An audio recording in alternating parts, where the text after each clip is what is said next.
Lifestyle diseases आजकल बहुत ज़्यादा कॉमन हो गई है और कॉमनेस्ट लाइफस्टाइल डिजीज जो आम तौर पे उम्र के साथ इंसान को हो जाती है वो है हाई ब्लड प्रेशर और डायबिटीज।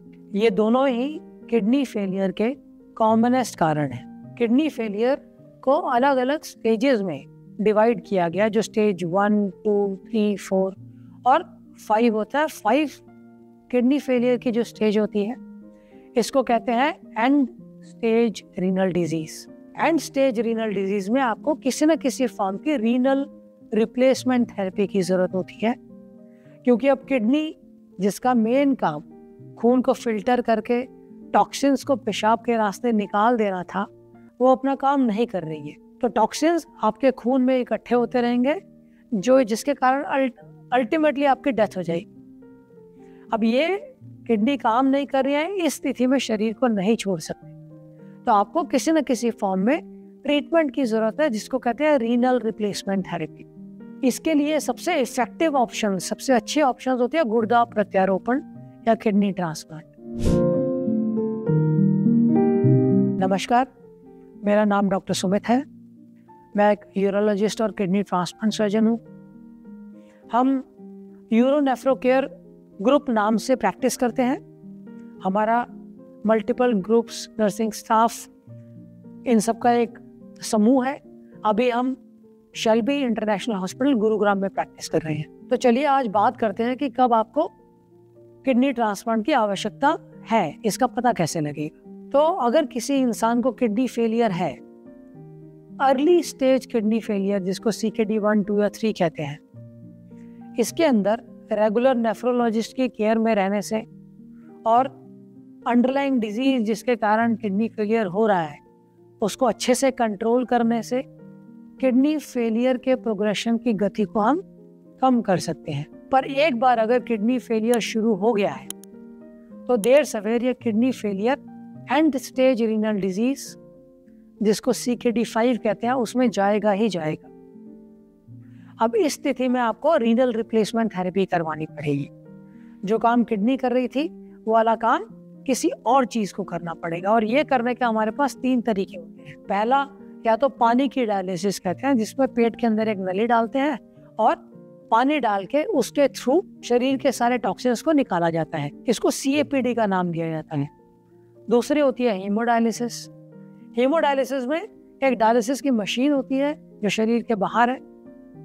ये डायलिसिस की मशीन काफी हद तक किडनी की ही तरह काम करती है। इसमें मशीन के अंदर मरीज के खून को निकाल के हम डालते हैं, मशीन उस खून को फिल्टर करके वापस मरीज के शरीर में रिसर्कुलेट कर देती है। और तीसरा ऑप्शन होता है हमारे पास कि किडनी ट्रांसप्लांट या गुर्दा प्रत्यारोपण कर दिया जाए। किडनी ट्रांसप्लांट आपका कोई ब्लड रिलेटिव ही आपको दे सकता है, कोई खून का रिश्तेदार हो।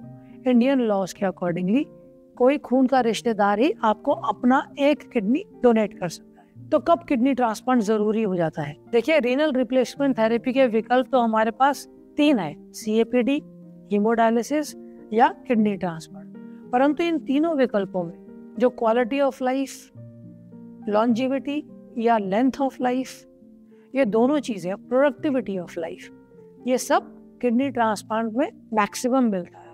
मरीज को हफ्ते में 3 बार अदरवाइज डायलिसिस करवाने हॉस्पिटल में जाना पड़ता है।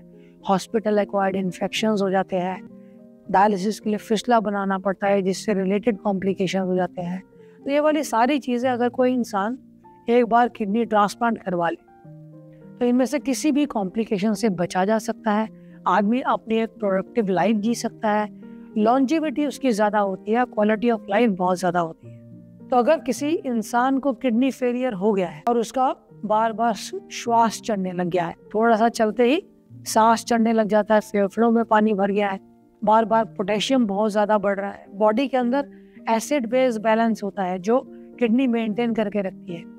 तो अगर शरीर में एसिड बहुत ज़्यादा इकट्ठा हो गया जिसको हम एसिडोसिस कहते हैं, ऐसी अगर कोई समस्या आ गई है और रीनल रिप्लेसमेंट थेरेपी आपको रिकमेंड की गई है तो आप एक सही कैंडिडेट हैं किडनी ट्रांसप्लांट के लिए। तो सोचने की आवश्यकता नहीं है। लोग सोचते हैं कि किडनी ट्रांसप्लांट ज़्यादा एक्सपेंसिव है, पैसे ज़्यादा लगते हैं, परंतु अगर हम कॉस्ट कंपेयर करें CAPD, हीमोडायलिसिस या kidney transplant over a long term तीनों की, तो हाँ, किडनी ट्रांसप्लांट के इनिशियल कॉस्ट ज़्यादा होती है, परंतु जितने समय तक किडनी ट्रांसप्लांट करने के बाद इंसान का लाइफ स्पैन होता है, उतने समय तक अगर वो पेरिटोनियल डायलिसिस करे या हीमोडायलिसिस करे तो सबसे ज़्यादा कॉस्ट इफेक्टिव ऑप्शन भी किडनी ट्रांसप्लांट ही है।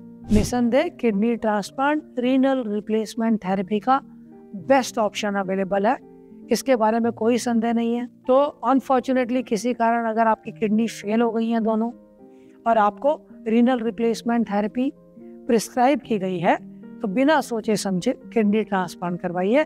This is the best option. अगर ये वीडियो पसंद आया है, आप लाइक का बटन दबाइए, चैनल को सब्सक्राइब कीजिए। आगे हम लोग किडनी ट्रांसप्लांट, किडनी फेलियर, इससे रिलेटेड वीडियोस अपने चैनल में रेगुलरली डालते रहेंगे।